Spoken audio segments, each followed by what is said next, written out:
அப்படியே நிக்கிறீங்க, உட்காருங்க. கஜேந்திரன், மாப்பிள்ள ரொம்ப மனசு வெறுத்துதான் இங்க வந்திருக்காரு.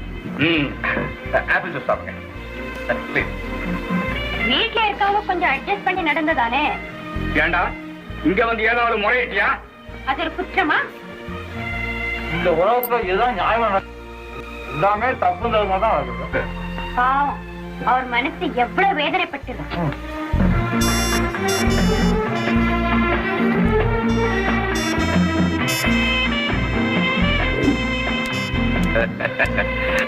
அப்ப முகூர்த்தத்தை எப்ப வச்சுக்கலாம்? உங்க சௌகரியம். ஏன் அடுத்த மாசமே வச்சுக்கலாமே? ஏன் சௌகரியத்தை யாரும் கேட்க மாட்டீங்களா? சொல்லுங்களேன். அவன் என்ன